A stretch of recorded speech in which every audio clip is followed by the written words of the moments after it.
Bismillahirrahmanirrahim. Alhamdulillahi rabbil alamin.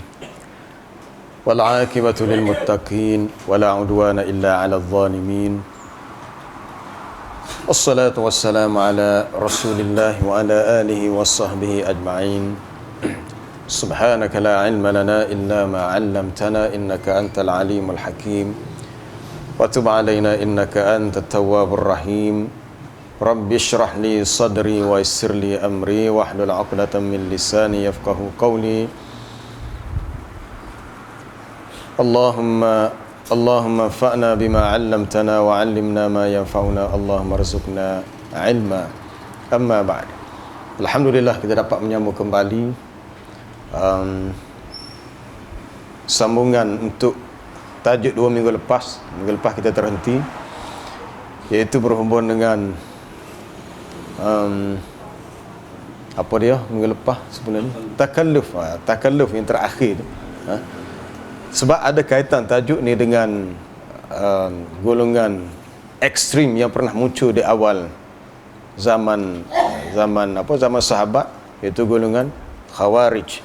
Walaupun nama ni dah tak digunakan pada zaman sekarang, tetapi orang yang memiliki ciri-ciri dan sifat seperti Khawarij masih wujud ataupun masih ada.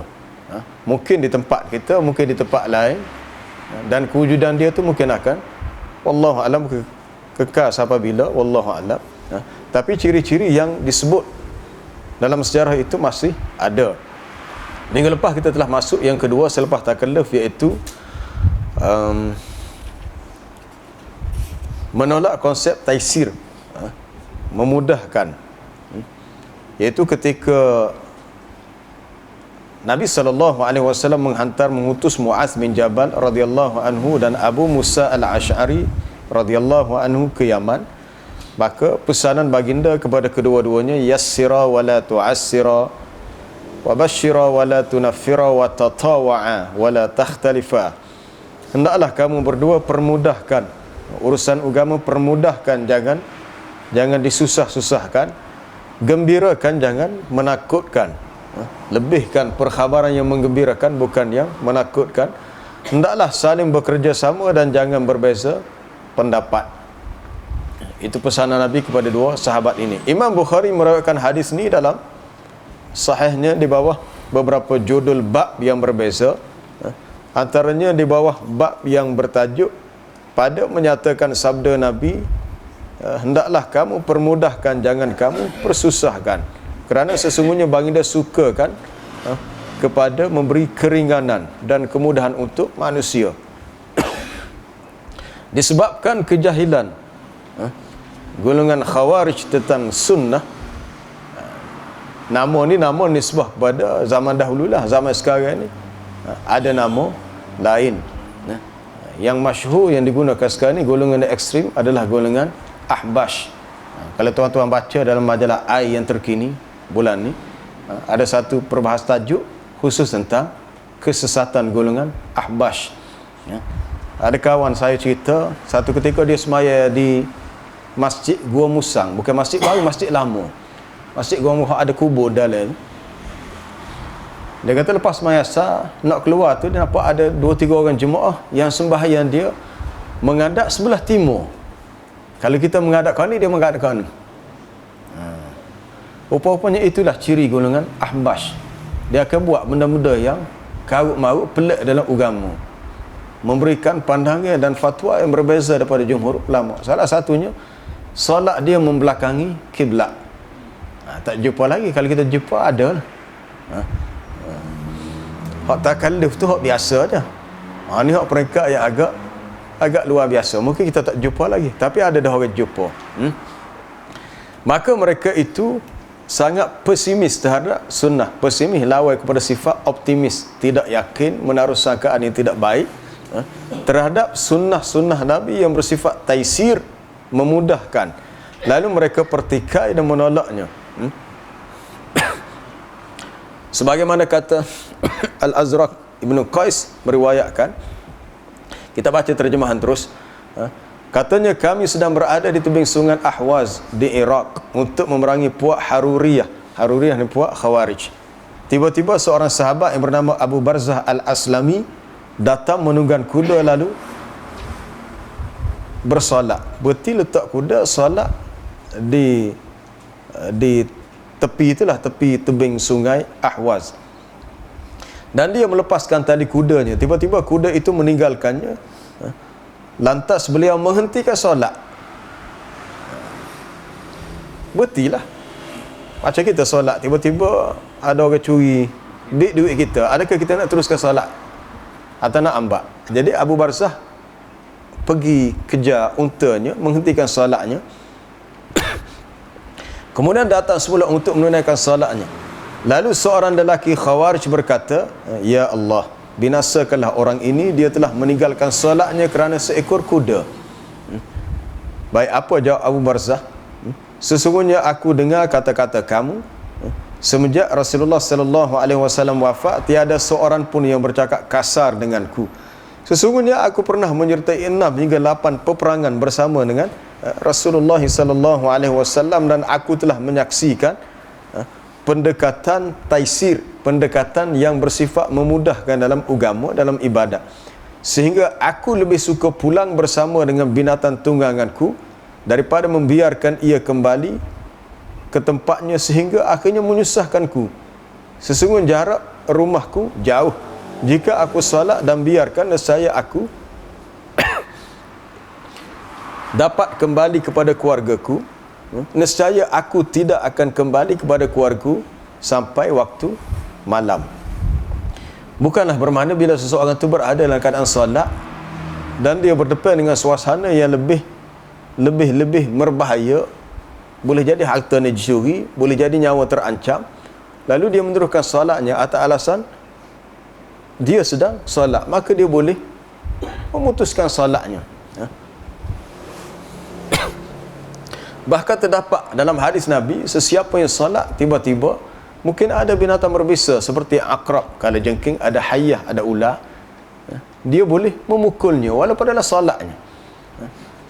Dan kalau dia rasakan perlu untuk dia putuskan solatnya sebab binatang itu lebih berbisa, maka bunuh dulu binatang itu, boleh solat lepas tu pula.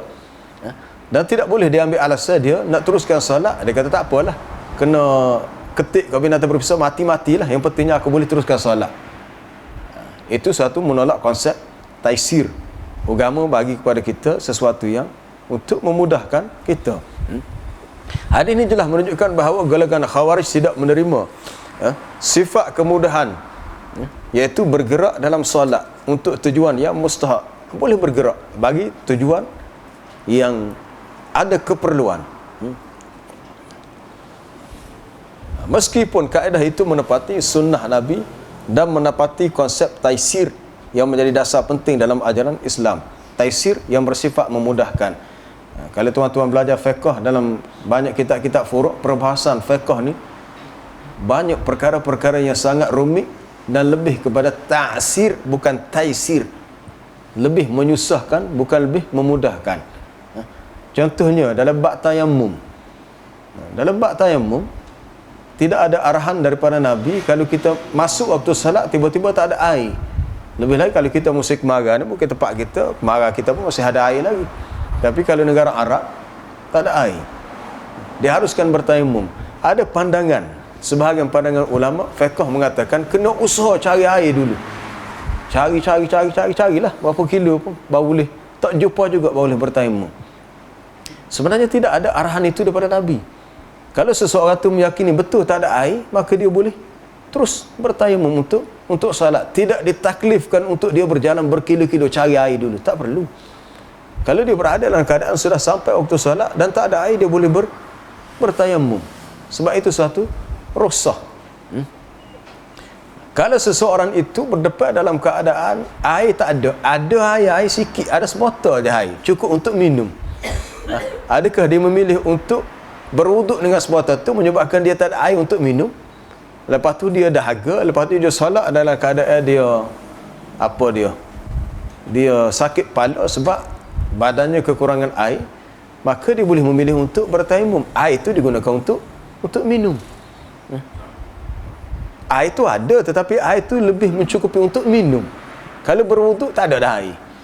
Kalau air itu adalah jumlah yang banyak, lain cerita. Baik, kita pergi kepada yang ketiga. Mereka ni berpegang kepada falsafah yang disebut bid'ah hasanah. Ini cukup masyhur tempat kita. Asalnya tidak wujud.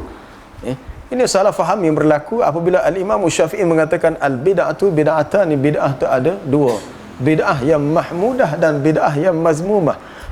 Bid'ah yang terpuji dan bid'ah yang tercela. Adapun yang terpuji ialah ma wafaqas sunnah, yang menepati sunnah. Yang menepati sunnah.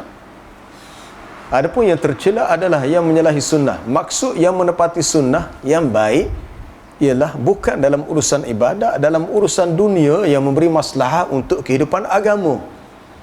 Sesuatu yang dianggap baru tetapi ianya masmuh, dibenarkan dari sudut hukum halal haram, ianya halal. Sesuatu yang baru tetapi hanya bersifat wasilah. Macam kita guna mikrofon, guna membesar suara.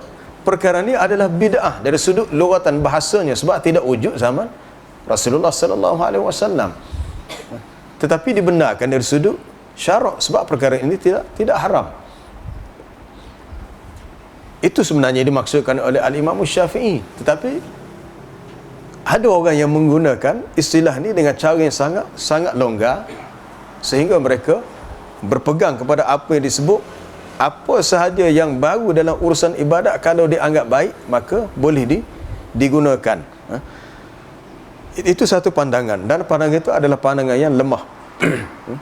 Dalam satu asar riwayat oleh Al-Imam Ad-Darimi dalam sunannya, ini panjang cerita dia ni, daripada Abu Musa Al-Asy'ari radhiyallahu anhu.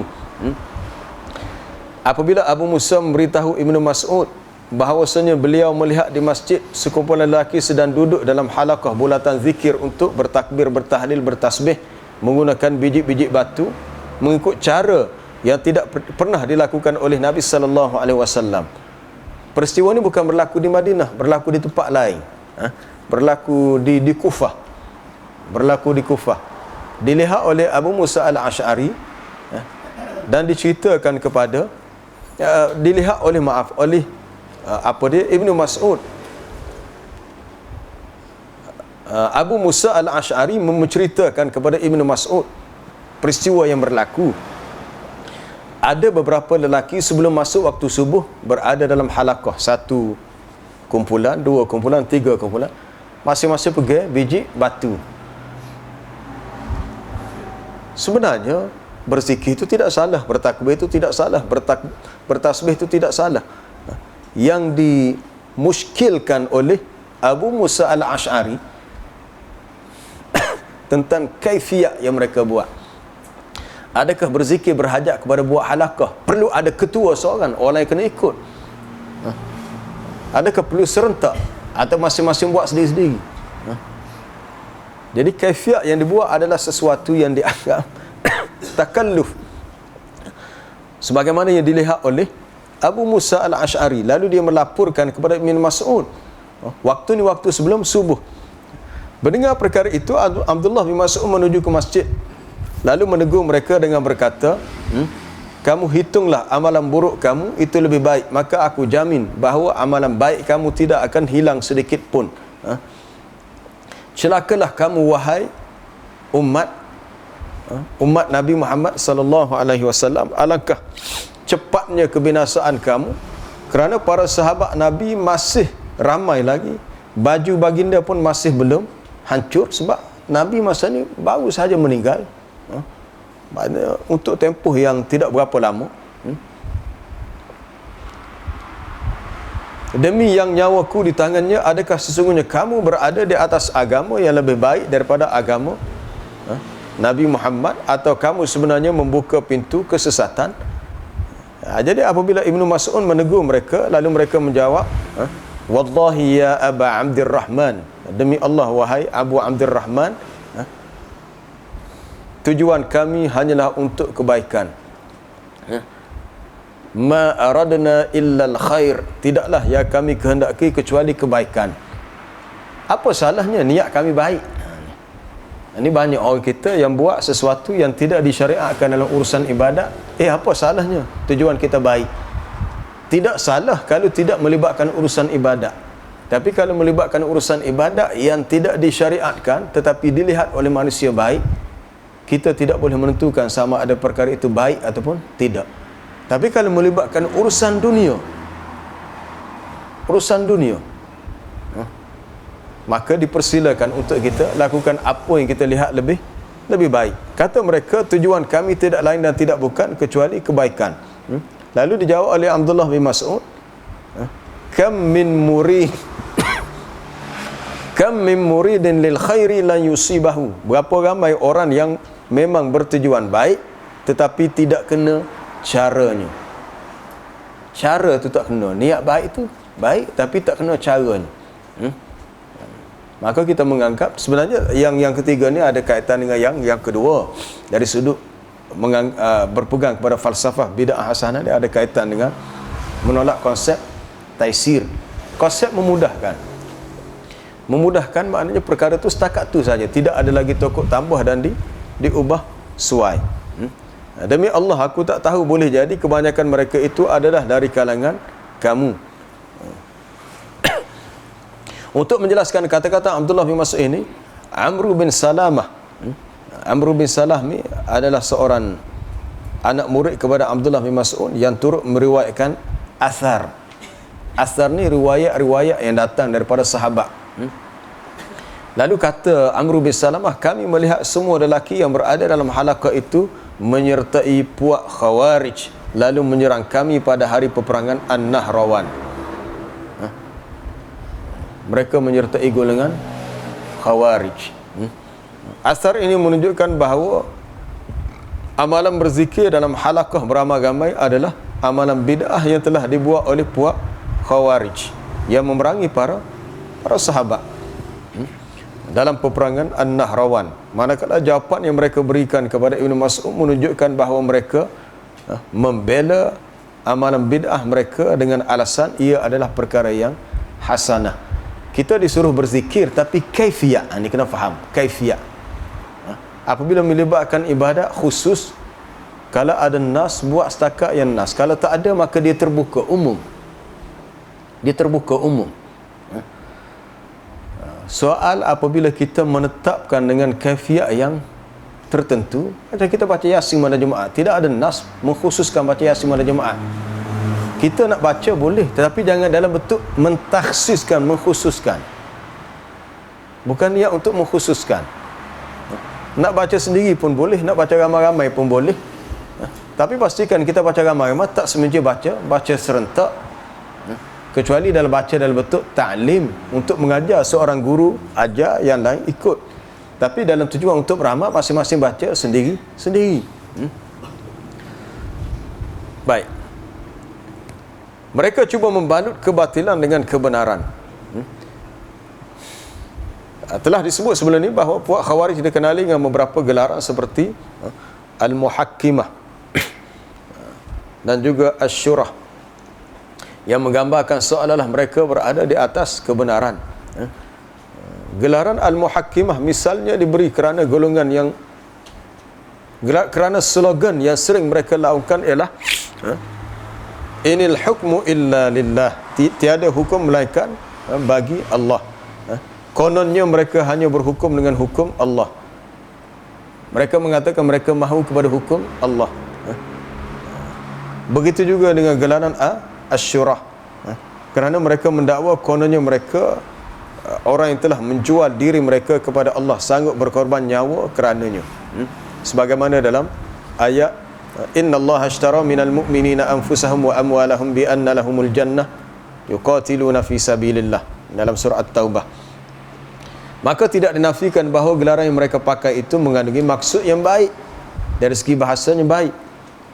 Manakala slogan yang mereka lakukan juga adalah slogan yang benar, tetapi hakikatnya semua itu hanyalah suatu gimmick, benda yang dibuat untuk tipu orang lain kerana ada maksud yang tidak baik di sebalik slogan yang baik, dengan tujuan untuk mengaburi kebatilan yang mereka lakukan terhadap khalifah dan umat Islam pada masa itu. Sebab itu bila Khalifah Ali bin Abi Talib ketika itu mendengar puak Khawarij mengatakan inil hukmu illa lillah, kami golongan yang benar bahawa segala hukum keputusan itu adalah milik Allah. Lalu katanya,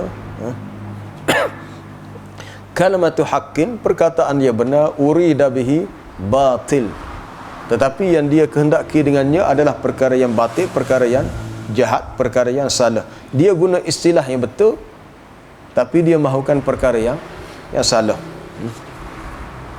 Yang kelima, mereka ni membaca Quran tanpa penghayatan dan keikhlasan.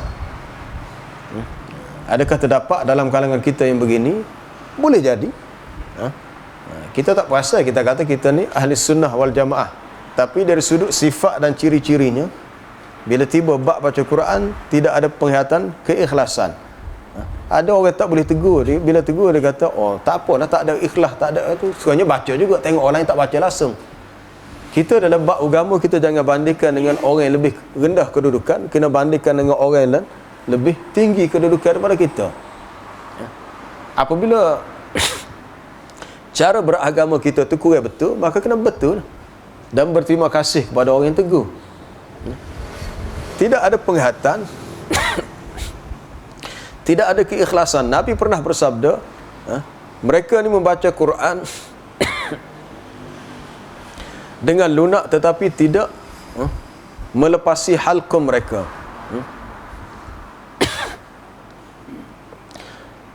Tidak melepasi halqum maknanya tidak masuk dalam hati mereka.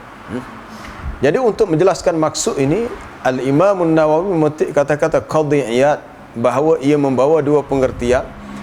Hati mereka ni tidak memahami Quran yang mereka baca, dan mereka tidak mendapat manfaat daripada bacaan mereka. Atau yang kedua, segala amalan dan bacaan mereka tidak diangkat dan tidak pula diterima. Imam Bukhari meriwayatkan hadis berkenaan dengan golongan Khawarij ini di bawah beberapa judul, antaranya bab yang menyatakan dua orang yang membaca Quran untuk riak, mencari makan dengannya dan berbangga dengannya. Dan satu bab yang lain disebut bacaan orang jahat dan munafik, serta suara mereka dan bacaan mereka tidak melepasi halqum mereka. Maknanya mereka tidak ikhlas. Na'udzubillah min zalik. Yang keenam, mereka ni suka mengkafir dan memerangi umat Islam. Suka mengkafirkan umat Islam ni, kalau baca dalam sejarah perkembangan kemunculan Ahbash, pengasas dia asalnya orang Habsyah, kemudian berpindah ke tak silap ke Lebanon, ke Beirut, Lebanon. Golongan yang sangat ekstrim, dia mendakwa dari segi fiqh dia ikut mazhab Syafi'i, dari sudut tarikatnya dia ikut tarikat Rifa'iyah, dari sudut akidahnya dia ikut akidah mazhab Asy'ariyah. Itu dakwaan dia, tapi secara realitinya banyak yang bercanggah, banyak perkara yang bercanggah. Dan berlaku di negara Arab banyak huru-hara kacau bilau disebabkan puak Ahbash yang perangai dia serupa dengan Khawarij, sehingga ramai tokoh-tokoh ulama yang telah dikafirkan oleh mereka. Kita nak sebut pun tak tergamak, kita nak sebut pun rasa tak sapati. Ramai tokoh-tokoh ulama yang tidak semendapat dengan mereka, mereka anggap sebagai kafir. Semua kena ikut dia. Di Malaysia ni pun wujud dah. Ada dalam satu Facebook seorang hamba Allah, memang jelas dia tu Ahbash. Siapa dia kata kehilangan MS-370 ni kemungkinan disebabkan oleh pengganas. Dia kata di dunia siapa lagi pengganas kalau bukan puak-puak Wahabi. Tak ada pasal-pasal kait dengan Wahabi. Dia suka bila tidak sependapat dengan orang lain, dia suka tuduh begitu dan begini, buktinya tak ada. Jadi cara cakapnya adalah caca merba dan apa orang Kelantan kata ngabe sama. Ngabe jadi mengarut. Jadi sepupu orang yang sudah hilang kewarasan bercakap dengan tidak ada fakta, dengan tidak ada hujah. Baik. Sabda Nabi sallallahu alaihi wasallam yang bermaksud, hadis ni ada dalam Bukhari, penulis ni mendatangkan mafhumnya. Mereka memerangi orang Islam tetapi membiarkan sahaja para penyembah berhala. Ibnu Umar menganggap mereka sebagai sejahat-jahat makhluk. Dan Ibnu Umar berkata mereka mencari ayat-ayat Quran yang ditujukan kepada orang kafir, tetapi digunakan ayat itu untuk ditujukan kepada orang beriman. Salah guna ayat Quran ini tuju untuk orang kafir, tapi diguna ayat itu untuk ditujukan kepada orang beriman bagi memenangkan pendapat mereka. Al-Qadhi Abu Bakar Ibn al-Arabi membahagikan puak Khawarij kepada dua kumpulan. Pertama, ada kumpulan yang mengkafirkan semua para sahabat yang terlibat dalam peperangan Jamal, Siffin, yang redha dengan setuju dengan majlis tahkim. Ini kena baca sejarah para sahabat. Peperangan Jamal, Siffin yang berlaku antara kumpulan yang berpuak kepada Ali dan kumpulan yang berpuak kepada Aisyah radhiyallahu anha, radhiyallahu anhum ajma'in. Peperangan Siffin antara Ali dengan Muawiyah bin Abi Sufyan. Sebenarnya berlaku ni hanyalah salah faham. Tetapi golongan Khawarij mengambil tindakan yang sangat ekstrim. Mereka mengkafirkan semua sahabat yang terlibat dalam peperangan ini. Adapun majlis tahkim, majlis tahkim puak Syiah menyokong pihak yang pro kepada Ali dan menganggap bersalahnya puak yang tidak bersetuju dengan Ali. Kemudian yang kedua, kata Ibn al-Arabi, kumpulan Khawarij yang mengkafirkan sesiapa yang melakukan dosa besar. Di sisi ahli sunnah wal jamaah, orang melakukan dosa besar selagi dia tidak beriktikad untuk menganggap halalnya dosa yang dilakukan itu, dosa besar itu, maka dia masih orang beriman. Cuma dia anggap orang yang asin lillah, derhaka kepada Allah. Tapi Khawarij kata orang yang buat dosa besar dia terus menjadi kafir. Adapun golongan Mu'tazilah mengatakan mereka itu berada antara dua manzilataini. Mu'tazilah berpendapat orang melakukan dosa besar berada bainal manzilataini, tidaklah Islam, tidak kafir, tengah-tengah. Khawarij kata terus jadi kafir. Manakala Al-Hafiz Ibn Hajar menegaskan bahawa puak An-Najdah menambah pegangan takfir Khawarij kepada sesiapa yang tidak keluar memerangi orang Islam, meskipun orang itu berpegang dengan akidah mereka. Baik, kita pergi akhir sekali kepada yang ketujuh, berlaku penyelewengan dari sudut akidah. Imam Abu Hasan Al-Asy'ari menegaskan bahawa tauhid buat Khawarij ini sama dengan Mu'tazilah. Dari sudut orang melakukan dosa besar mereka sedikit berbeza, tetapi dari sudut menganggap Al-Quran sebagai makhluk bukan kalamullah, Khawarij sama dengan Mu'tazilah.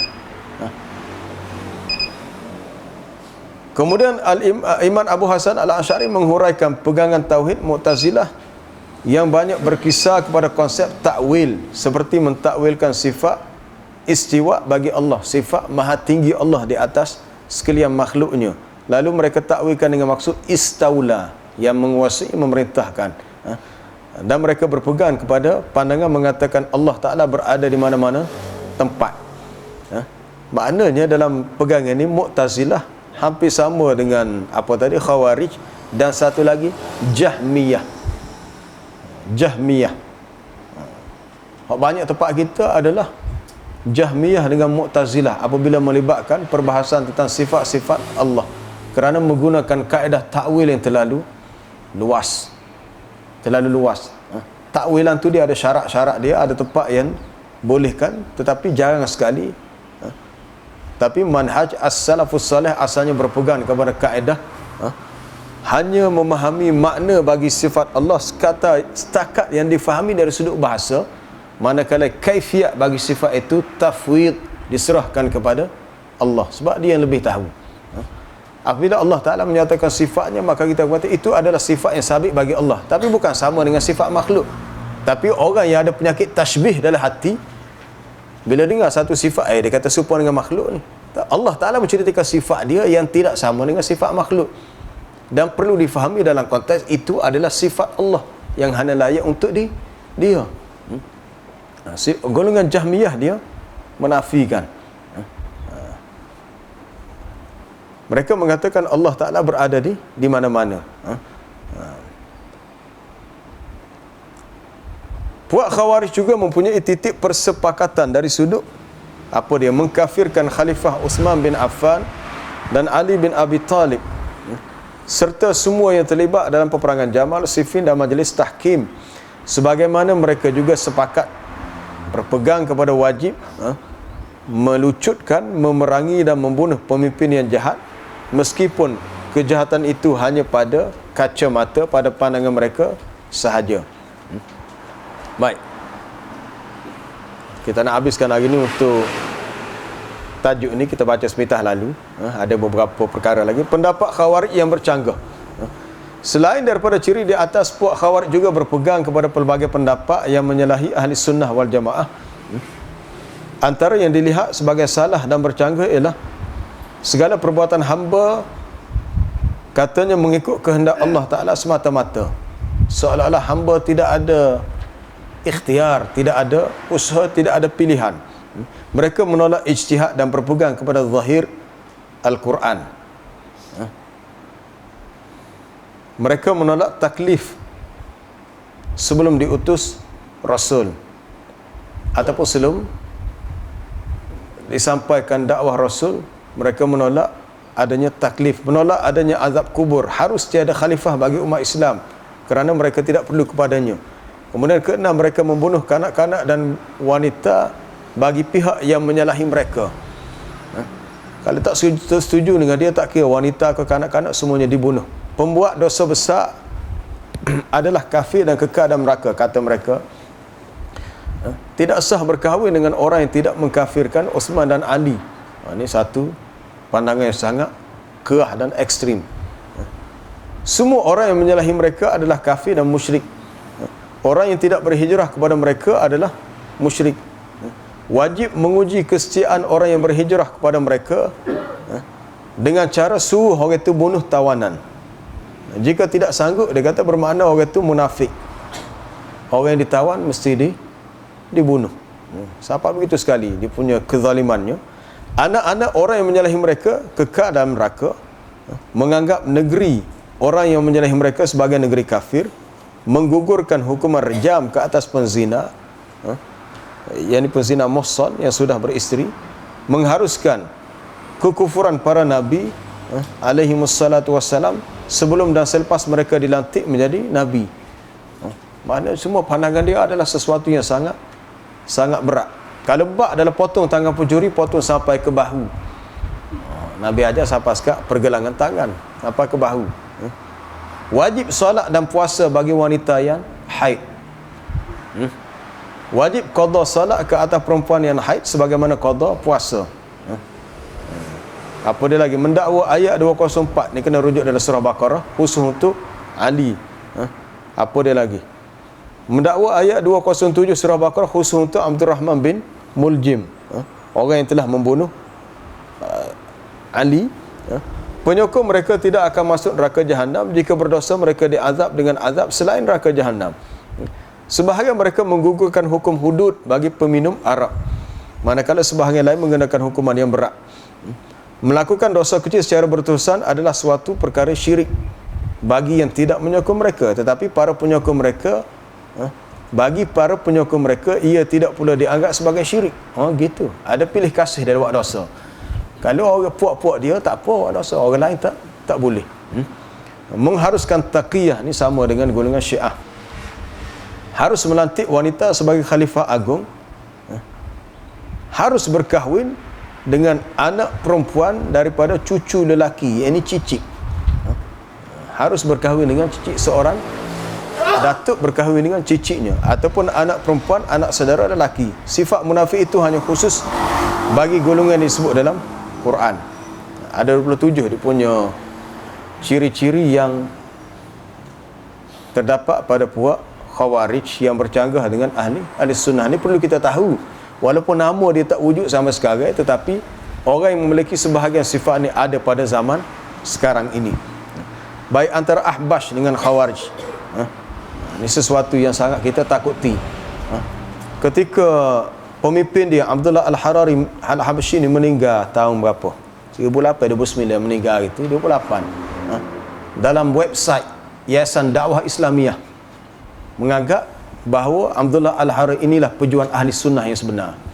Kita pun jadi susah hati orang yang tahu menganggap ini adalah suatu bala.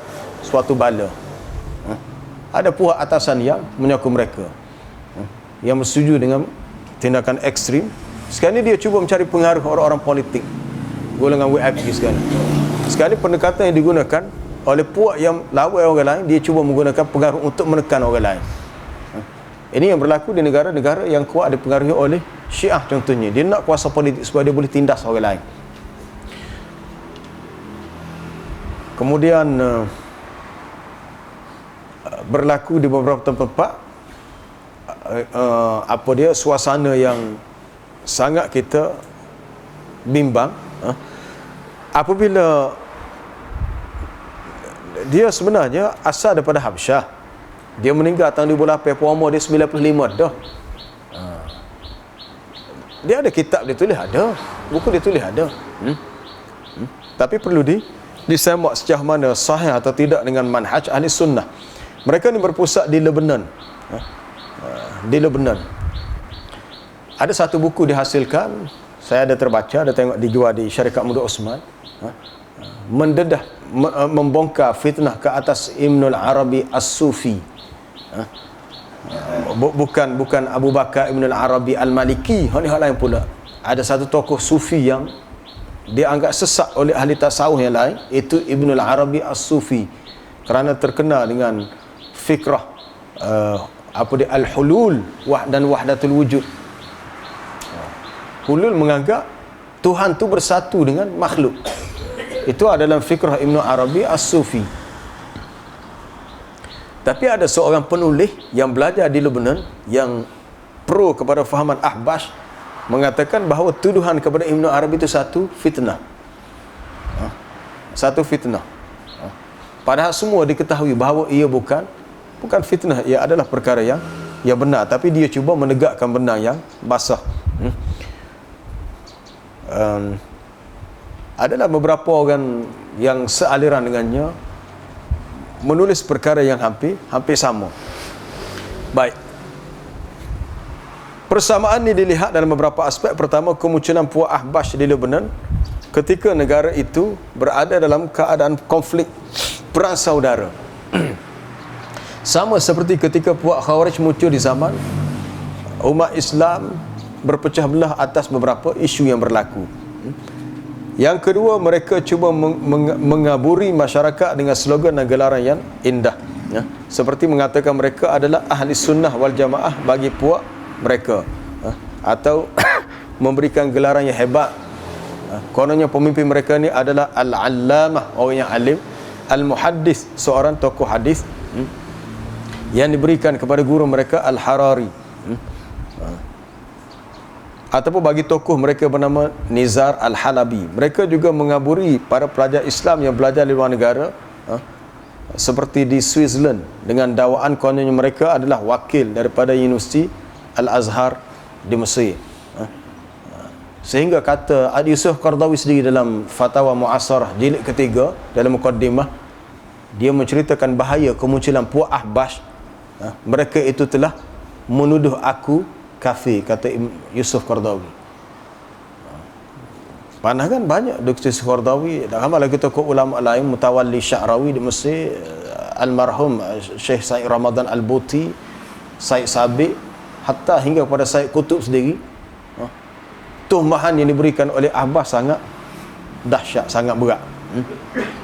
Mereka mengatakan yang ketiga, mereka mengeluarkan fatwa bercanggah dengan nas dan pendapat ulama muktabar, seperti katanya boleh melihat, bercampur dan bersalam dengan wanita yang bukan mahram. Wanita boleh bertabarruj, memakai wangi-wangian, boleh keluar rumah tanpa izin suami, boleh makan riba, dan boleh bersolat walaupun dengan pakaian yang ada najis. Jadi punah kerana habis agama. Mengatakan Quran adalah lafaz Jibril, bukan kalamullah. Mereka menafi dan mentakwilkan nas-nas sifat bagi Allah. Beriktikad bahawa segala perbuatan hamba adalah mengikut kehendak Allah semata-mata, mengamal dan mengalakkan bid'ah seperti memohon hajat pertolongan di kubur, melakukan amalan tasawuf yang sesat, hak betul tak ikut hak sesat, dan membesarkan sambutan maulid. Kalau radio IKIM tu khusus malam Jumaat, tak habis-habis maulid. Minggu lepas buat pula di Masjid Al-Mizan. Kata berapa kali Nabi beranak ni? Kalau biasa buat Rabiul Awal ni setiap bulan, tiap hari. Ini firqah ni mari fikrah di sini mari daripada golongan asalnya golongan Ahbash. Yang perlu dibesarkan dalam ajaran agama adalah syariat Allah, bukan soal kelahiran Nabi. Itu yang diajar dan itu yang diamalkan oleh para sahabat. Para sahabat sebagaimana yang diperintahkan oleh Allah Taala, litu'minu billahi wa rasulihi wa tu'azziruhu wa tuwaqqiruhu wa tusabbihuhu bukratan wa asila. Kamu beriman kepada Allah, kepada Rasulnya, kamu membesarkannya, mengagungkannya, memuliakannya, bertasbih kepadanya pagi dan petang. Itu cara beragama. Dan cara nak faham bagaimana tu'azziruhu, tuwaqqiruhu, lihat kepada cara yang dilakukan oleh para sahabat. Adakah para sahabat setiap minggu, setiap bulan buat sambutan Maulid Ar-Rasul? Tapi ini yang dilakukan oleh puak Ahbash. Kalau puak Syiah lagi hebat. Habis semua yang pernah berlaku di Gombak bila pihak-pihak Jais buat serbuan, buat sambutan Maulid Fatimah, Maulid Hasan dan Husain, macam-macam. Dan segala pemimpin-pemimpin Syiah yang terdapat dalam firqah apa dia Syiah Imam Isna Asyariyah, Imam 12. Perkara itu adalah perkara yang ghair masyru' fid din, yang tidak disyariatkan dalam agama, yang tidak disuruh untuk kita melakukannya. Mereka mencela para sahabat, terutamanya Muawiyah, Khalid Al-Walid dan Aisyah radhiyallahu anhum. Tindakan mereka ni sama dengan Syiah. Dari sudut mencela sahabat ni, Ahbah ni sama dengan Syiah. Sama dengan Syiah, tapi kononnya dia mengatakan mereka ni menentang Syiah. Mereka ada ahli sunnah, tapi perangai dia sama dengan Syiah. Syiah cukup marah kepada Muawiyah. Berlaku di Syria. Ada budak lelaki dibunuh kerana nama dia adalah Khalid Al-Walid. Ada kanak-kanak perempuan disembelih semata-mata namanya Aisyah, ataupun ayah dia namanya Abu Bakar. Ini Syiah. Dan perkara yang sama tidak mustahil dilakukan oleh Ahbash. Sebab mereka memandang sangat negatif kepada nama-nama sahabat seperti ini. Mereka mengkafir dan memerangi para ulama yang tidak sehaluan dengan mereka. Seperti tokoh ulama Syekhul Islam Ibn Taymiyah rahimahullah, Ibn Al-Qayyim, Al-Imam Al-Zahabi, Al-Syeikh Muhammad Abdul Wahab, Nasiruddin Al-Albani, Sayyid Sabiq, Sayyid Qutub, Mutawalli Sya'rawi di Mesir, Muhammad Ghazali, Dr. Yusuf Qardawi, Sayyid Ramadan Al-Buti yang meninggal baru-baru ini bila tahun lepas. Jadi berdasarkan fakta ni, kesimpulannya dapat disimpulkan bahawa sesiapa sahaja pada hari ini yang mempunyai ciri dan sifat seperti Khawarij, maka dia layak dipanggil sebagai Khawarij moden. Demikian juga sebarang kumpulan yang memiliki dasar dan pegangan yang sama dengan dasar pegangan Khawarij, mereka layak dipanggil Khawarij moden. Yang kita bimbang ialah mereka boleh mempengaruhi orang-orang yang tidak tahu apa-apa. Boleh mempengaruhi orang yang tidak tahu apa-apa. Sebab maklumat yang kita terima daripada fakta-fakta yang boleh dipercayai, dia sudah masuk banyak tempat dah. Banyak tempat dia masuk. Sehingga apabila ditegur, anak-anak murid dia kata semua tuduhan itu adalah fitnah. Kita kata mana mungkin fitnah? Kewujudan dia adalah pada zaman kita dan kita tahu dan kita rasai ia tidak fitnah. Tapi ada yang mendakwa dia adalah fitnah. Jadi ini tindakan yang mereka buat, yang berlaku di tempat kita dah berlaku. Jadi kalau kita tidak berhati-hati, maka kita tidak mustahil boleh termasuk dalam perangkap mereka. Mereka adalah Khawarij dari sudut amalan dan pegangan, meskipun dari segi hukum Khawarij, dari segi walaupun mereka itu bukan khawarij dari segi nama, sebab nama itu tidak wujud pada mana berjemaah pada masa ini. Rasanya tidak ada sesiapa yang begitu bodoh untuk memakai nama kumpulan yang telah disepakati sebagai sesat. Tetapi amalan dan pegangan khawarij mungkin wujud, sama ada dalam konteks individu dan kumpulan. Jadi sebelum kita sambung tajuk berikutnya dalam buku Usul Ishrin, ada soalan atau minggu depan lah insya-Allah ada soalan.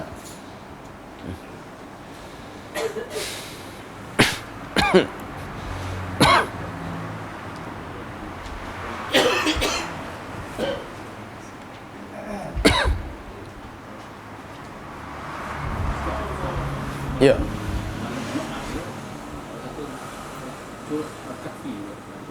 Ya. Ada. Bacaan surah Kahfi itu banyak riwayat. Ada riwayat yang sebahagiannya tidak sahih, ada juga riwayat yang sahih.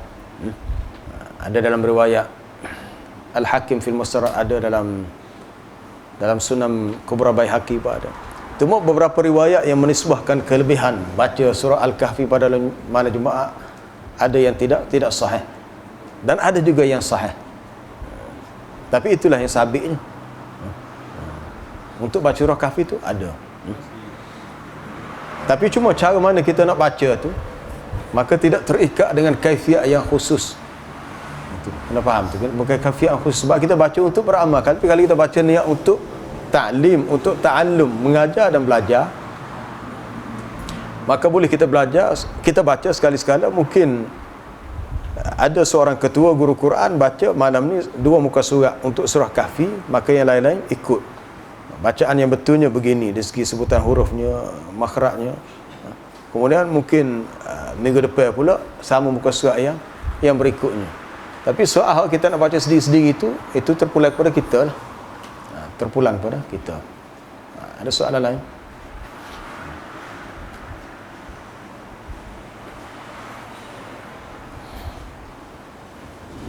Wallahu a'lam. Subhanakallahumma wa bihamdika asyhadu an la ilaha illa anta astaghfiruka wa atubu ilaik.